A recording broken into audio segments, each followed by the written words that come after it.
That's right. It is a Friday afternoon, which means a position-by-position preview from myself, John Jansen, and, of course, Jason Mezrahi as well. This is all sponsored by the Sharp app. Go to sharp.link. That is all the ways you can download the Sharp app if you go to that link. Again, sharp.link, and the App Store, either Google Play Store, the Apple App Store, anywhere where you download your apps is where you can find the Sharp app. And make sure, because what we're doing tonight, we're going to use the projection model, which you can use when you sign up windailysports.com, get a gold membership, but also the optimizer available as well. And the Discord chat. We'll be in there all weekend long, messing with lineups. Even NBA we'll be doing as well. But NFL, when it comes to this Sunday, be there Sunday morning, not only just at 11 a.m. listening to Sticks and Ghosts, but also in the Discord chat. Jason helped out somebody win. I think it was you that helped out somebody pick Nick Chubb, and it meant the complete difference in their lineup. Yeah, Chubb over Kelsey. I never really want to discredit Kelsey. I just thought Chubb was in a better spot, going to be lesser owned. Call. Had a big day. Guy made $5,000 on a pivot, so I love seeing that. It was a great weekend. I know Sticks won a bunch of money.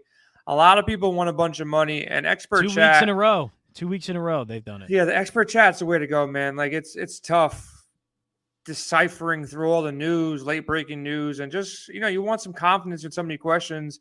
And, there's about 15 different pros in there on Sunday morning, all week long, every single sport, every day in NBA, in golf and NASCAR, but in NFL more than anything else, we're grinding Saturday, Sunday, all the way up until lock. So make sure you check it out. Be up there up until lock, because the late pivots, that's where I think the Discord chat in NBA for late pivots before lock, and also NFL before Sunday, because we have, when we go over quarterbacks right now, Kyler Murray is probably going to be a game time decision, and we won't know.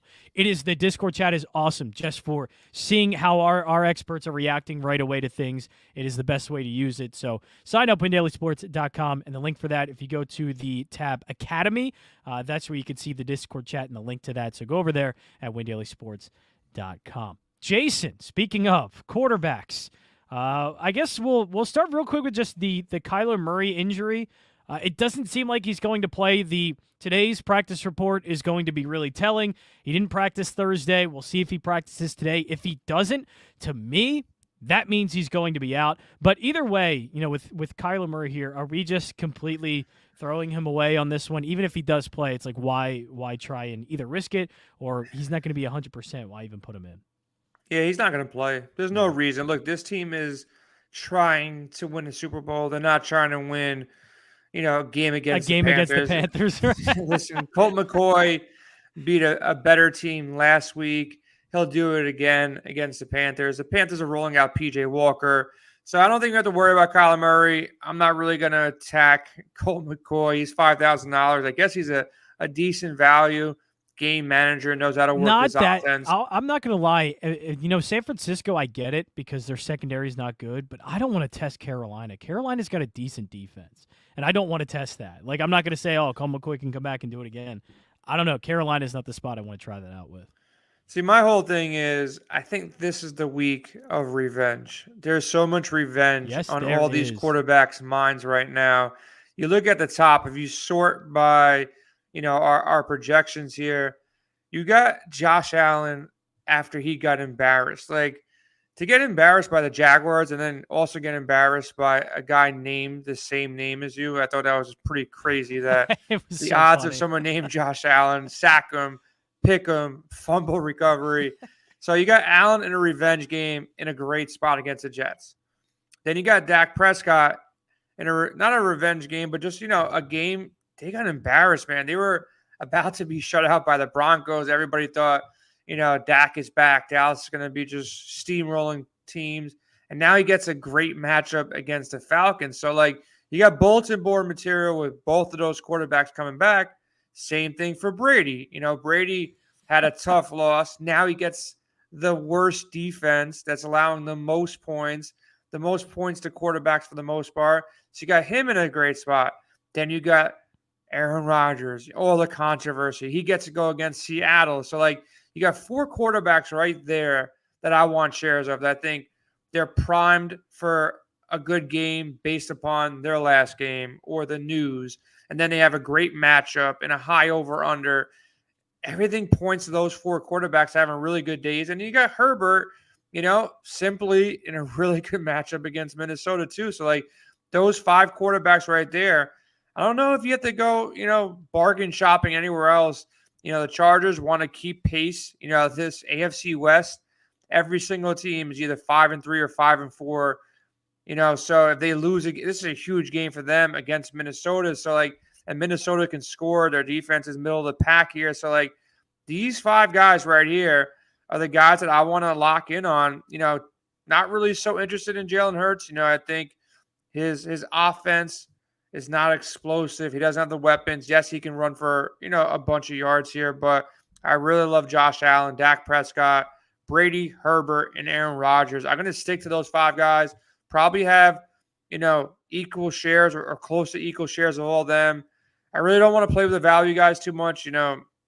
Trevor Lawrence, no thank you. Heineke, no thank you. PJ Walker, no way. Mac Jones, not that interested. Teddy Bridgewater, not that interested. But I feel like Bridgewater would be the first guy I would go to. Simeon, Colt McCoy, no thank you. Carson Wentz, I guess so. There's a little bit of value there. This could be an easy Jonathan Taylor takeover. Yeah, it's Jonathan Taylor. So I'm sticking up top, man. I'm not really going to play around with any of these guys down below. It's the 5 guys I mentioned. I'm pretty much going to go all in on those 5 guys. And if I had to pick one that I think really outshines it, I wrote up both Dak and Brady, but they're all so good, man. Herbert's in a great spot too. And like I said, Aaron Rodgers is going to come in with a chip on his shoulder. And you know who to pair with Rodgers. You go to Devontae. With the injuries to Antonio Brown and potentially Chris Godwin, we'll talk about wide receivers. You know who to go with Brady. You just go right to Mike Evans here. Josh Allen gets a little bit tricky. Maybe Diggs, maybe Beasley. Dak Prescott could get a little tricky. So right now that Michael Gallup's back too, by the way, this week. So that makes things extremely tricky for Dallas. Yeah. So Brady might be the easiest pairing. Probably the best matchup on the board. You go because I think Antonio Brown's still out, right? So that's Antonio really Brown easy. is like more so doubtful and probably not playing. And then Chris Godwin, like I was about to write up Chris Godwin, and he hasn't practiced the past couple of days. So we got to see. I think he rolls out there, but a little Tyler Johnson action is what you're telling me? Is that where we're going? I think I just load up on Mike Evans, but you have Scotty Miller. Yeah. You load up on Mike Evans, you don't really think twice about it. Scotty Miller, maybe. Tyler Johnson, maybe. But plug and play Mike Evans. He's cheap, 6,900 on DraftKings. Anytime he gets the opportunity, he's always been getting his touchdown looks, but anytime he gets the opportunity to be featured, he has a monster game. So he's in line for a really good game here in Week 10. Yeah, there is everything that you said. I completely agree with. You do not need to look for value on this slate because this is a perfect spot for a lot of these quarterbacks. The Dak Prescott and Tom Brady, Josh Allen are all going against atrocious defenses.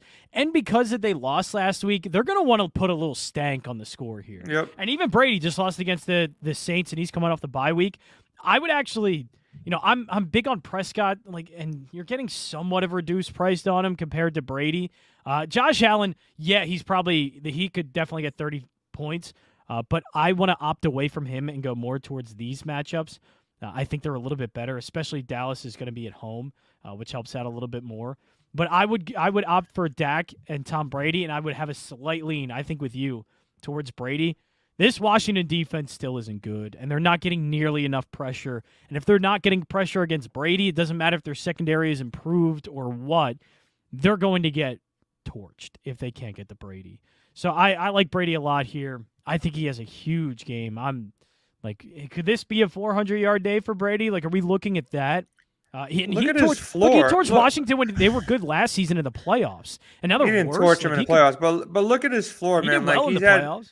He had one bad game in the rain against New England. Let's take that game out of the mix. Every other game, against Philly, he only scored 19, but every other game he's over 20. He's over 30 4 times. He's over 40 one time.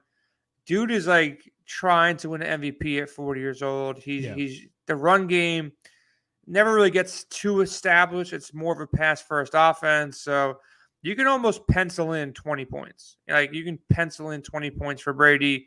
And with the inconsistencies of Josh Allen and his offense, I don't know if right now you can pencil in 20. He had a huge second half against Miami, but a rough first half there.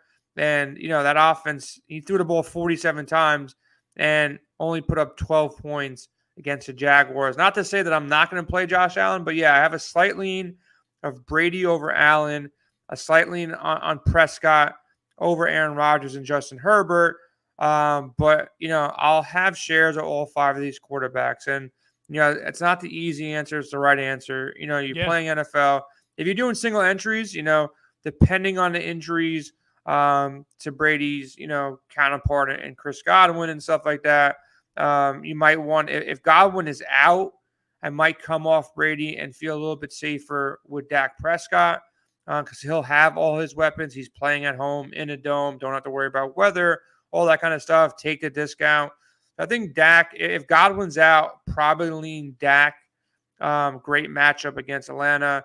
But if Godwin is in, I'd probably lean Brady. But I'll have equal shares of both those guys.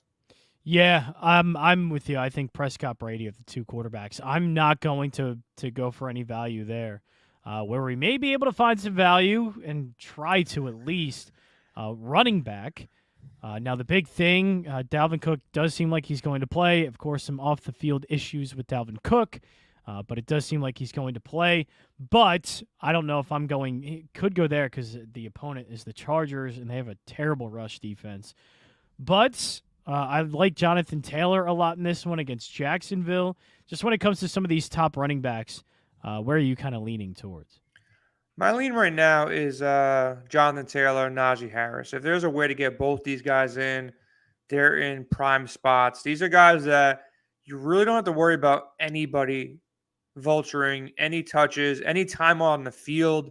I guess Taylor at times can be taken off the field, but Naji never comes off the field. And I wrote up Naji today in one of my articles I put out every week. And guy is just everywhere. He's never coming off the field. And if you look at the matchups for Pittsburgh, I know they haven't looked too impressive, but they actually face some tough defense. Like they faced Chicago, Cleveland, Denver, Green Bay, Buffalo. Had a easy matchup against Seattle, I guess, and maybe Cincinnati. But outside of that, it was a lot of tough matchups early in the season. This is the first matchup now that they go against a bad defense. They're actually favored by a bunch of points. Game script should be in Harris's favor here. Their rush defense is ranked 29th. They're giving up a bunch of points. Total defense ranked 31. They're giving up 29 points a game. So, everything is pointing to Naji to really have a smash game, have that upside game. He's been super consistent because the volume has just been there every single week, averaging 20 points a game. But I think this is the week that he pushes over 100 yards and breaks his rookie record of 122 yards that he got in week 5. So I think this is a week you see 125 yards or more from Naji Harris. You see 1 touchdown, possibly 2 touchdowns here. A couple catches. He's involved in the pass game too. If the Lions can keep pace, I think this will be an up pace for the Steelers here. Look, if the Eagles can put up points against the Lions, I do think the Steelers can put up points, and they actually have a run game. So I think Naji and Jonathan Taylor, the best draft pick that you can potentially, made early season. I know we're only halfway through the season here, but he's looking coming good. Off a 172-yard game, 3 of the last 4 games over 100 yards. Look at the last 5 games, 34, 31, 22, 21, 37. These are just monster games back to back to back to back. And then you get to go against a defense, which I know they shut down Buffalo. That's one game, and we see weird things happen in the NFL, all the time. But they're still giving up 25 points a game. They're not a good defense. Jacksonville's not a good defense. Indy's playing at home. It's a big game for Indianapolis, so they're going to rely on their best asset, their best weapon with this Jonathan Taylor. So if you can pay up, I prefer those 2 guys for the consistency over McCaffrey, Kamara, Dalvin Cook. Would I be shocked if Zeke and Eckler are the 2 most popular guys from last week? bounce back and have a good game after everybody's pissed off and nobody wants to play him Especially after Eckler. 1 week. I think Eckler. Yeah, so they're both in great spots again. So like Zeke's price the same way at 7,000. Austin Eckler's price went down. Atlanta 23 ranked defense against the run. Eckler, going against Minnesota, their 15th ranked offense. So again, I'll take shares of those two guys, but I want more Naji, more Jonathan Taylor. And then when you focus on value, the first guy that pops up, he's going to pop off on every projection model. He's popping off on our optimizer, popping off on a projection model as far as, the best value on the board. It's Ernest Johnson. Cleveland needs to keep winning games. They're going to try. The last time this guy got a full workload, he put up over 100 yards. He's 4,700. He's got the talent, and Cleveland's pretty much like a plug-and-play rushing offense. Like, whoever you put back there in that system, in that scheme, they'll have a good game, man. Nick Chubb is amazing. Don't get me wrong. But right, Nick Chubb takes full advantage of it, and he's so talented. But still, even a guy like Ernest Johnson can do something with that offense. Yeah, he got 22 touches against Denver when he was the featured back by himself.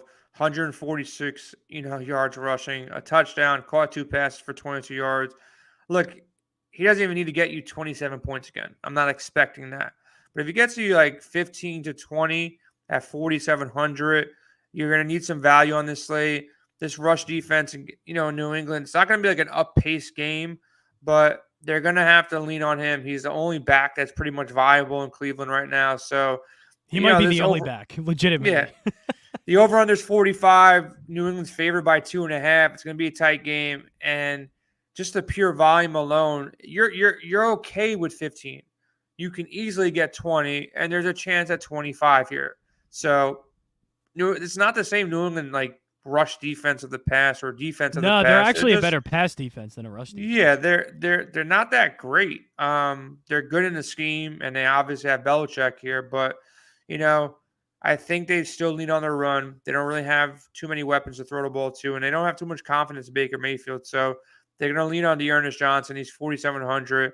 That's where the value is. There's not much else popping up. So you're going to have to live in the Zeke land, the Najee Harris at 7K range. I do like Aaron Jones too. One other guy I'll mention at 6,900. I think he makes sense. I'm not going back to James Conner here. I know, I'm with you on that. Yep. I'm not against it. I don't think a lot of points scored in that Panthers. Yeah, I'm not against it. I'm just not going.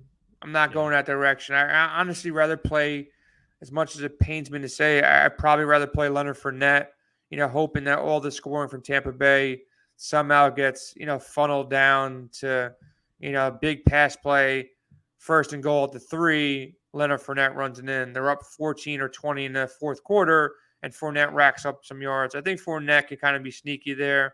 Outside of that, there's really nobody that really interests me, man. It's really at the top end for me. We got to see what's going on with Chris Carson.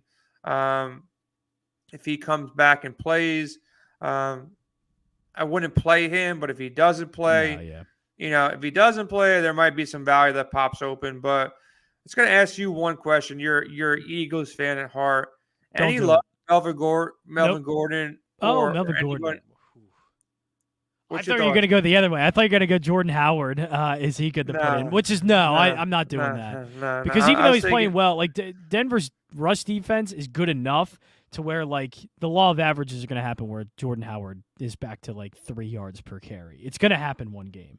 And this is the game I think it happens. But I would lean slightly more towards Melvin Gordon because I think Melvin, he's the better pure runner at this point. He's interesting. And, he just needs a touchdown. Yep. 70, 80 yards and a touchdown. And you can still run on the Eagles. That's the thing. You can still do that. Yeah. And they should be winning. The Broncos should be winning here. I think they're a better team here. I kind of like Denver in the game here at 2.5. I think that's a pretty strong play as well. But yeah, I think Melvin Gordon is a way to get off potentially, a chalky Ernest Johnson here at 5.3. Yeah, I don't want to go off of Ernest Johnson. I know it's going to be chalky and all that, but that's chalk I'm willing to eat if I can get 4.7K on a running back. That could potentially, like, it's not even, I'm not scared enough about New England's rush defense that I don't even think, like, well, if he gets to 15, that's fine. I think it could potentially be RB1 on this slate. Like not the top, but he could be one of the top 12 running. He absolutely could. This Cleveland rushing offense is that good. Like, they can run against anybody. That's what they do. They're not going to change their offense and throw Baker 30, 40 times just because they don't have a running back. And Ernest Johnson is going to take the third down role because there's nobody else. They're not going to put a practice squad guy in there. Obviously, they're going to have more running backs on the depth chart on game day, but Ernest Johnson is going to be out there 90% of the snaps and probably higher than that because they're not going to put a practice squad guy out in this game. Like, I know there's a little bit of like, oh, it's New England and they're great and they're going to stop them, but like, there is a potential that Cleveland can run on this team, and Ernest Johnson is going to get so many of the carries, and with how good this offensive line is and this rushing attack is in general, he can get over 100 yards easily in this and a touchdown. You know, I just think he's going to be too involved that, you know, again, I don't think he's the top point guy on the slate, but like in terms of RB1 of like top 12 running backs, I think that there is a huge potential for that in this game with Ernest Johnson. No, yeah. Listen, I thought you meant like he's gonna be number number one. No. There are too many other running backs in like really good spots that I would like. But no, I mean, I'm getting 4.7K value in a guy I think that can be close to top 10 running backs on the slate. You know, I'm going to take that. That's something. Even that's a chalk I'm willing to eat if it makes me, you know, helps me be a little bit different in other places, or get guys like Mike Evans, or get some top wide receivers that maybe nobody else is going for. But that's where I want to be. With Ernest Johnson. I think he's a must play, at least for me. Let's go to wide receivers, because this is where it gets very interesting. And look at that. Look who's at the top. Mike Evans. Yeah, we're all in on him, aren't we? All in. Yeah, listen, you know, Chris Godwin did not practice on Thursday. That's 2 practices in a row. 6,900 from Mike Evans. Even if Godwin rolls out there and finds a way onto the field, which could very possible by Sunday. He's got a couple more days here to kind of rest up, rehab, and do what he's got to do to get on the field. But at this point in time, Evans is going to be a lock. 6,900. You're getting a discount off the top, and you're getting a number 1 wide receiver with number 2 and number 3, however you want to put it right now, with Antonio Brown, Chris Godwin off the field, or maybe just a hobbled Godwin on the field. So at 6,900, that's the first guy that I'm going to be putting in. Whether or not I'm stacking Brady, even without Brady, I'm going Mike Evans at this point. If Chris Godwin is good reports Friday, good reports Saturday, healthy Sunday, then I will also, you know, work in some Chris Godwin and maybe lower my exposure to Mike Evans if positive reports come out. If negative reports come out for Godwin, I'm just going to up the ante on Mike Evans. I love Devontae Adams. Like I said, I think him and Rodgers are going to have a little chip on their shoulder. Yeah, they're going to light it up. That secondary is bad, too. Yeah. Secondary is bad. I can almost guarantee he's going to go for 20 points, if not more. Monster game here, 100 yards, a touchdown, all that kind of good stuff. Bad secondary, statement game, bad loss last week. So they want to come out and show that they're still, you know, one of the better teams in their conference. So I think Adams comes out, big game. Prefer him over Diggs, prefer him over, you know, A.J. Brown, DK Metcalf. Not going to really go there either. Not going to go to Deontay Johnson. Keenan Allen is definitely in play. It looks like he's now, again, the number 1 wide receiver in L.A. It's not going to be Mike Williams' time yet. Well, I think he's hobbled. Can I actually really go back to Deontay Johnson with you? Just ask a question. Let's go for it. Because Chase Claypool's out. Are you not on Johnson because of maybe matchup? Is it because I think he's going to be really chalky? Because it's just expected he's going to get like 20-some targets because, where are those targets going to go if it's not Chase Claypool? So I guess Claypool what is the read? Because I think everybody's going to have a lot of... Is Claypool confirmed out yet or no? I think Chase Claypool is definitely out of this game. Okay, because as of right now, I'm seeing just missed practice again, toe on Thursday. Okay, so I'm seeing that. It's pretty sure he's expected to miss this game. Yeah, so he's expected to be out for a few weeks, if I'm not mistaken. Yeah, so we'll see what happens. If Claypool's out, definitely ups the ante on Deontay Johnson. Maybe I can come off of you know, what's his name? I can't think of his name right now. Najee Harris. Maybe I come off of some Najee to go to Deontay Johnson.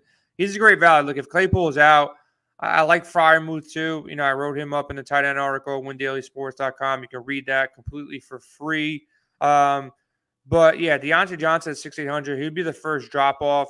You pair him up with Mike Evans, you're not in that top tier, but you're getting two top tier, wide receivers there. So yeah, I agree with you, man. Like I won't play both Johnson and Naji together unless I'm playing Ben with it. I'm going all in on Pittsburgh.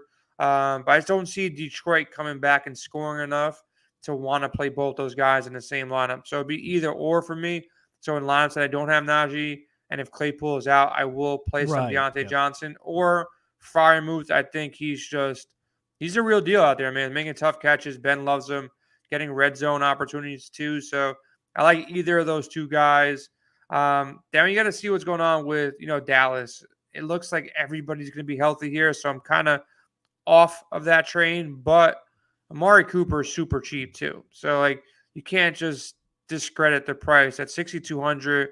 I think he's in play too. It might open things up for him to have another wide receiver out there, open and causing the secondary to not be able to double Cooper or CeeDee Lamb. So I think Cooper's in a good spot here too at 6,200.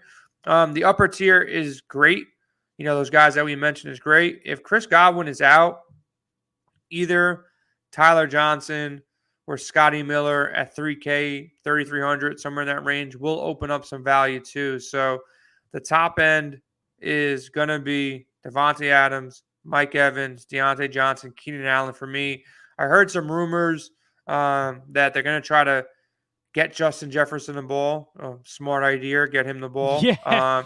They're not targeting him the last two games. 5 targets the last game, 4 targets the game before. It's unreal. And the first catch he had was like a 50-yard touchdown pass last week. So and they didn't go back to him. He was getting close to double-digit targets, through the first 6 weeks on average, 14 target game, 11, 10, and then some 9, 8, 7 target games. So, like, they were targeting him early.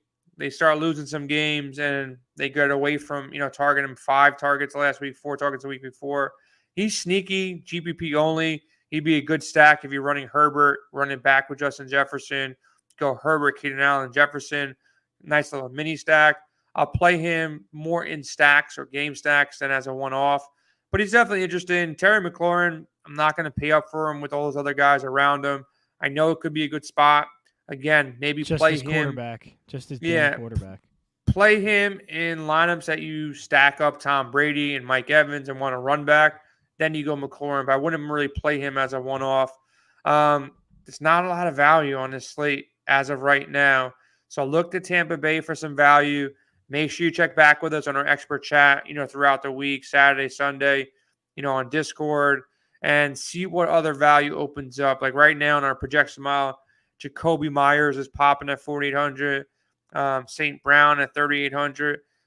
James Washington, I like that call. Again, if you're not going Deontay and you're not going Freiermuth, right? James Washington at 3,500, he's posing as a good value as of right now. We got to confirm on Claypool, but if Claypool is 100% out, he's a guy that can step up there. I'll make that call to say because he was considered week to week. I mean, the initial injury was that they thought it was season ending at first, so I think it's going to be week to week, and I think he's going to be out this week.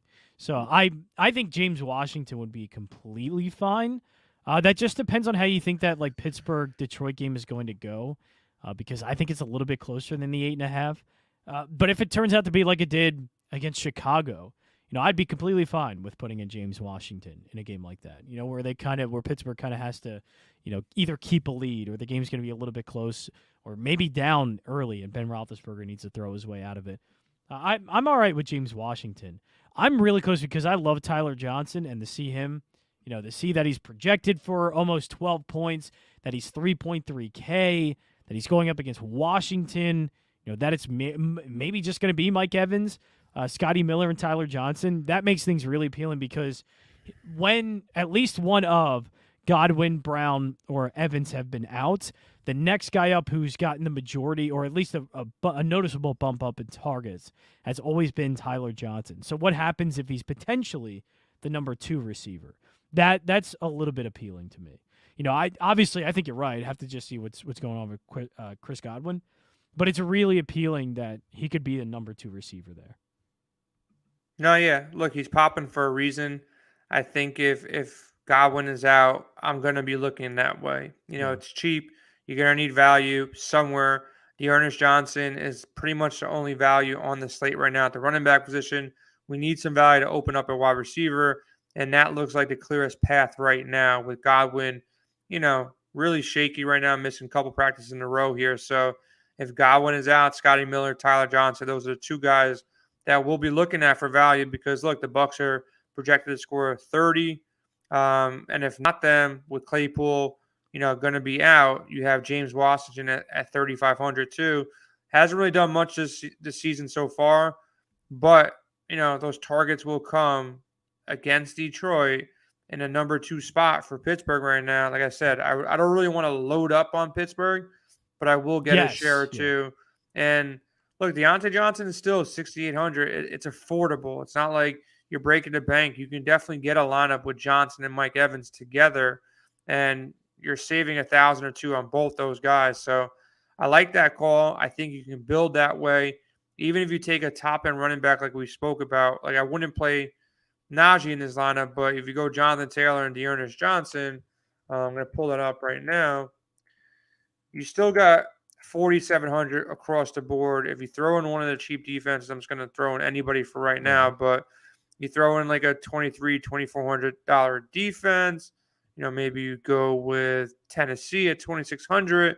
Now you're up to 5,200. You go with a cheaper tight end, somewhere in the 3K range. You will have the opportunities to still go back and play Dak, and that's a good little core of an offense right there. Yeah, I like that. I like that a lot. It works. Yeah. It works. What also works is signing up at windailysports.com, and you can do so. I'd honestly be really interested, too. This would be a little bit dirty, but Ray McCloud would be the 3rd wide receiver. He's got a little bit of speed. He's their, punt kick returner, and now you'd move the 3rd. So I'd be interested with Pittsburgh with Ray McCloud. But you can check out everything at windailysports.com if you just sign up, gold membership, join the Discord chat, go to windailysports.com, go to the Academy tab, and then all the way on the right side, you will see the Discord chat. And there you can talk with our experts, get some lineup advice, and ask any questions you may have. But if you sign up for a gold membership, you can get the projection model, you can get the optimizer, as well as Jason is doing. We all use the optimizer. Jason was literally just using it to see if he can find up any good lineup combinations. It is the best way to set a lineup on an NFL Sunday. Also, be sure Sunday morning, 11 a.m., Sticks and Ghost on our YouTube channel. Make sure to subscribe there as well. All right, let's go over to tight ends. Top projected guy is Kyle Pitts. I actually don't mind Pitts here, but I think we can find some other spots. Where are you looking at in terms of tight end? And honestly, man, Zach Ertz is actually doing well enough. There's a solid base. I don't know if you want to go with that against Carolina. Man, he's been getting targeted. I'm surprised with how much they've actually been involving him. But where are we going? There are a lot of spots here to look up top. Yeah, up top, Kyle Pitts is in play, man. Like the first game Ridley was out, everybody's like, Kyle Pitts is a must play. You got to go play him. He lays an egg. Then last week, half the people who played him the week prior with Ridley out again, they played him, didn't have a great game. Now nobody's going to play him, who played him the last 2 times, and the matchup is good enough. He's going to be the highest projected, tight end on the slate with no Kelsey or Waller or Kittle. So Kyle Pitts at 5,800, again, it's affordable. That same lineup build that I just put out there before, he can fit in that lineup. I love that. He can work in that lineup. So he's one of those because, Waller and Kelsey would be up to like 6K, 7K. Yeah, Kyle Pitts to me has that kind of ceiling of a 6, 7K type tight end. Yeah, in this spot, they're going to be playing from behind if Dak shows up, this Dallas offense shows up.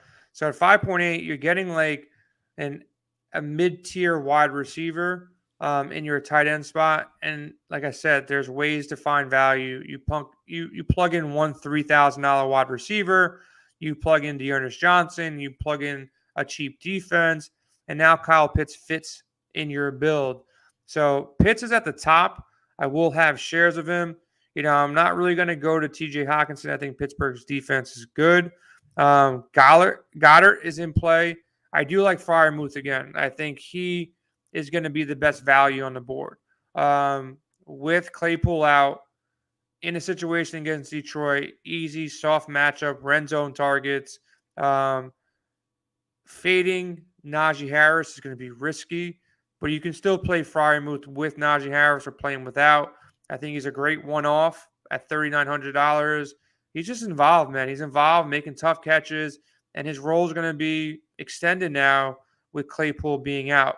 So at $3,900, I think he's the best and safest value on the board. I think he should actually be your cash tight end. I think that's the best way to play it. But like I said, Pitts is another guy that he can go out there in this matchup and put up 20 points or more. And he's probably the only guy on the slate that can do it. Take a shot or two on Jared Cook, 3,200. If you're not going to play Keenan Allen or Eckler or Mike Williams, good little matchup against Minnesota, high over-under there. Outside of those guys, again, if you want some value, Tyler Conklin, he's getting more and more targets for Minnesota. He's in play. Dalton Schultz, I think he's still in play even if Gallup does go here. They need to move the ball. He's getting enough targets here. So Schultz will be the last guy I had, but probably not even going to go to Schultz. If I'm going to, if I make it to Schultz, I'll find a way to go up there and get Pitts. If I don't play Kyle Pitts, I probably don't play Schultz, and I probably drop down to Freiermuth. So I'll have the most shares of Freiermuth and Kyle Pitts, and then I'll sprinkle in, like I said, some Jared Cook, Tyler Conklin, and a share of Dalton Schultz. There's a couple I want to mention. Dan Arnold has been really consistent, and I don't think Indianapolis isn't like the worst matchup. Look, the Jets were able to, even though in garbage time, put up 30 points. I don't think it's a terrible matchup, but I just with DJ Chark out, they are very thin in terms of pass catchers. That Jamal Agnew is getting targeted a lot, but Agnew is just so bad. So it turns out that Dan Arnold becomes their second best option behind Marvin Jones. So I think there's a somewhat safe floor there with Dan Arnold. He's getting targeted a lot. And since Jerry Jeudy has come back, and because he's been on the COVID list, we haven't heard a lot of Noah Fant. But I'd be fine taking my chances on a tight end against the Eagles, and especially one that's that talented. There is a lot, of course, to go around in Denver, and who knows how good their passing offense is going to be. But the Eagles have given up a lot of passing yards to quarterbacks this season, and I think Teddy Bridgewater could have a somewhat decent day. Fant, to me, gets some red zone targets. They target him a lot. I mean, there were two tight ends for the Chargers, Parham and Cook, that both had double-digit fantasy points. The tight ends were being heavily targeted with the Chargers, and they have a lot to throw around as well. They have Mike Williams, they have Keenan Allen, but it just turns out that they can't cover tight ends. So I don't know, Jason. I'm actually interested in what you think about that, because it's a little bit risky because there's a lot to go around now in Denver with Jeudy back. Yeah, that's why I wanted to talk about Courtland Sutton a little bit. I wanted to talk about Jerry Jeudy a little bit. And Tim Patrick is now involved. I know. He had the that's big right, game. too. Tim Patrick is doing He had the big game last week, for this offense. So that's a tough thing right now. Font 4.3 makes a lot of sense. Courtland Sutton and Jeudy both in the 5K range. They make some sense, too. I want to attack Philly here.